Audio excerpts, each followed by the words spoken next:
This story will raise your blood pressure. The biggest ever strike by nurses looks set to go ahead.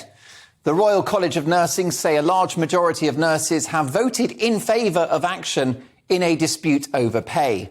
If strikes take place, they say it will affect non-urgent but not emergency care. Now, what is non-urgent when it's at home? Is a migraine non-urgent? A slipped disc? Tonsillitis? Gastric flu? A mysterious lump that needs investigation? Let me tell you, there's no such thing as non-urgent if it affects someone's ability to work or live a normal life.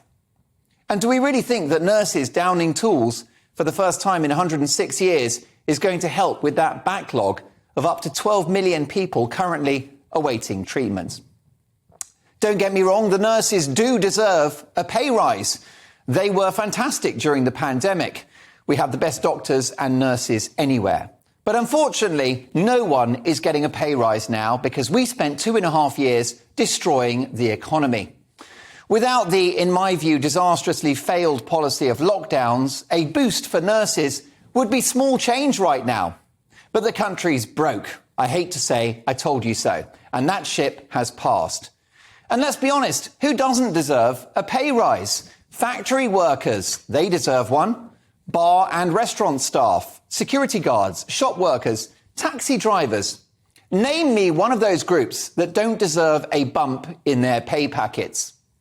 And what about cleaners, supermarket workers or police officers who haven't seen a raise for years and yet put their lives at risk on a daily basis?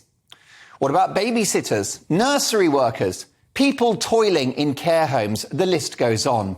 Try looking any of those groups in the eye and telling them they don't deserve a raise. I detested the idea of essential and non-essential workers that was established during the pandemic. All workers are essential in my book if they contribute to the economy. Anyone that worked through the pandemic is a hero to me. Funny word, that hero, isn't it? Used very selectively because it's, of course, the latest fashion to divide people up into groups based on a moral hierarchy.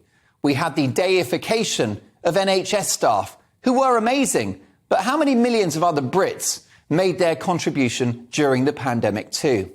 Prison guards, refuse workers, farmers, the military. I'm not keen on this fetishization of any particular workforce.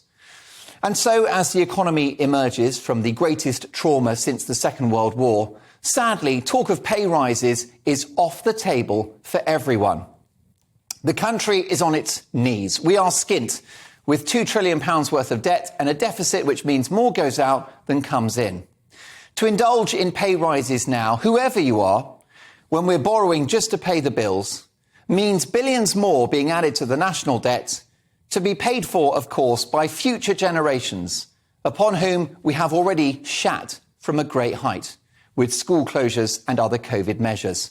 Our young people have suffered enough. Starting salaries for nurses in England are currently just above £27,000, rising to nearly £55,000 for the most senior nurses. The RCN say the average pay for a full-time established nurse is just above £32,000.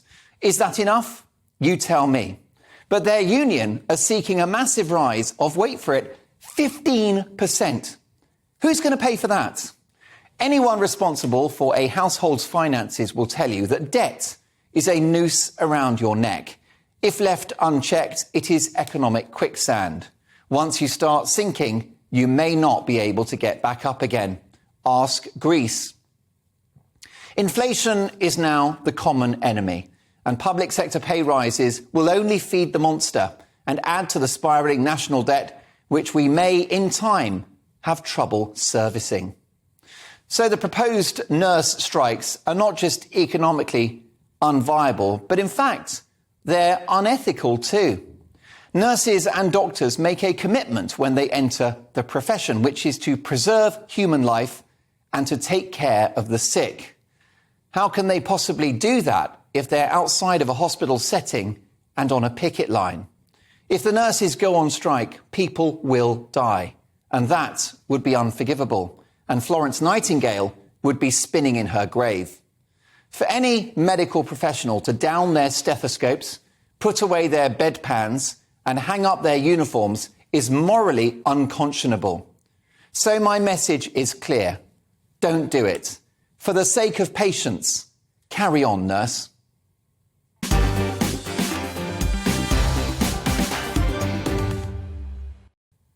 Nurses deserve a pay rise, but the country's broke because we had lockdowns. That's my view. There was a different way, we didn't take it. We are where we are. But do you disagree? And especially if you're one of the nurses considering industrial action, drop me a line right now. Have I missed the point? Mark@gbnews.uk.